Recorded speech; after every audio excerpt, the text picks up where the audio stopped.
Israel launches a major air offensive on the Gaza Strip after an Israeli soldier is killed. The United Nations urging Israel and the Palestinian militant group Hamas to step back from the brink of war. The death toll in a capsized duck boat in Missouri has risen to 17. Right now, our main focus, all of us should be, and across this country, should be our thoughts and our prayers should be with members that have been involved. Reports say President Trump's personal lawyer secretly recorded the president discussing how to pay off a former Playboy playmate. And now the recording is in the FBI's hands. From the I24NEWS studios in Times Square in New York, this is Crossroads with David Schuster and Tal Heinrich. And welcome, everyone. David is off tonight. I'm Derek Dennis. There has been a major escalation of violence in Gaza. The Israeli military on this day launched a wide-scale military operation in the Palestinian enclave. This comes after Palestinians shot and killed an Israeli soldier along the border with Gaza. And as the Israeli military operation gets underway, Israelis living near the border have been told to stay close to shelters.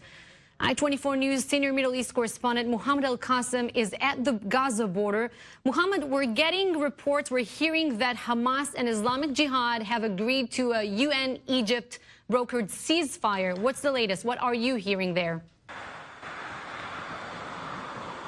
That's correct, Tal. Just in the last few minutes, we are getting reports from the Gaza Strip as well as from some Arab media outlets saying that Egypt and the United Nations, represented by its UN Middle East representatives, that's Nikolai Miladnov, have been successful. Their efforts paid off in convincing and reactivating an existing truce between the Gaza Palestinian factions. Here we're talking about the Islamic Jihad as well as the Hamas movement in the Gaza Strip and Israel. That was effective immediately. It's about 1 a.m., 1 in the morning here in Israel, and the truce is in effect.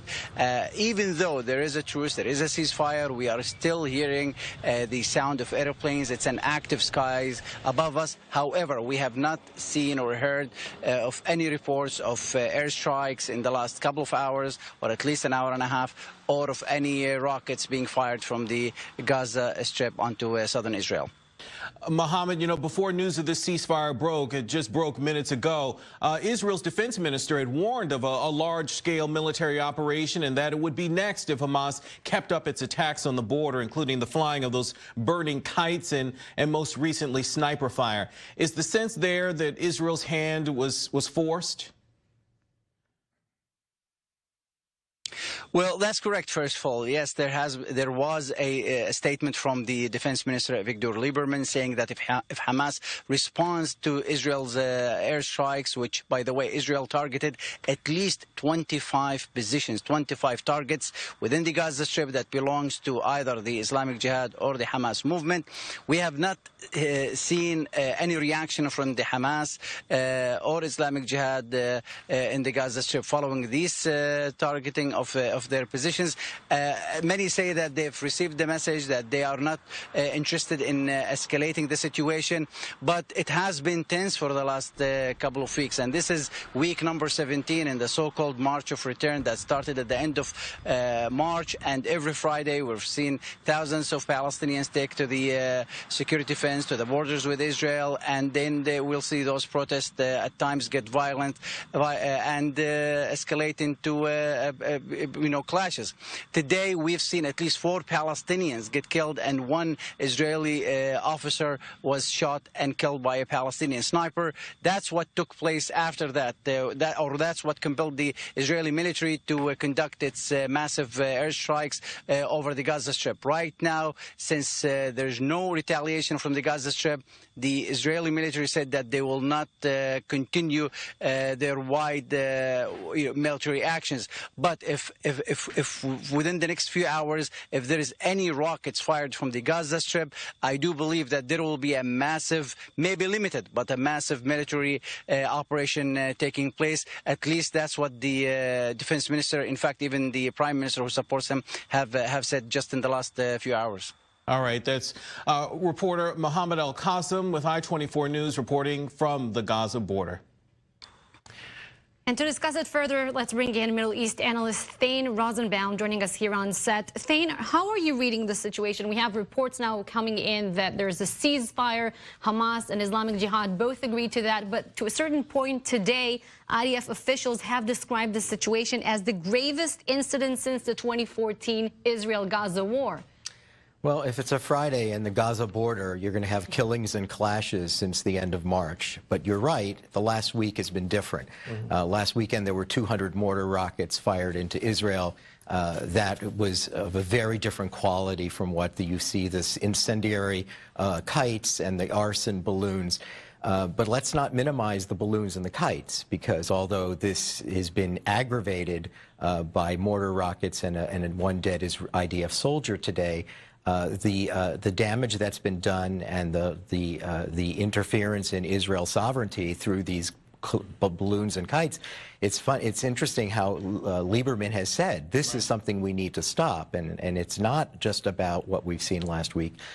This is going to continue every Friday. You'll notice that the ceasefire, the truce, doesn't mention anything about next week's Friday is still going to happen. Right. As you know, ceasefires are not absolute. I mean, when we talk about the potential here for war, we're on the brink of it, or at least we were.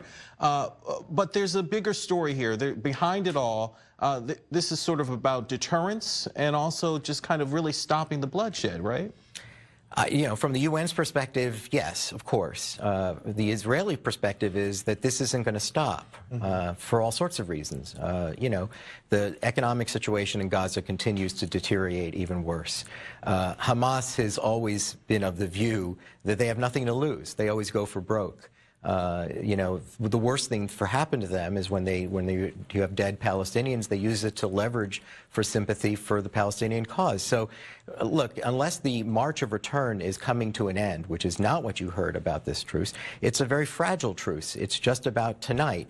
The activities tonight, they were attacks, I think 25 reports. Sure. This is bases, command centers, weapons cache facilities, tunnels.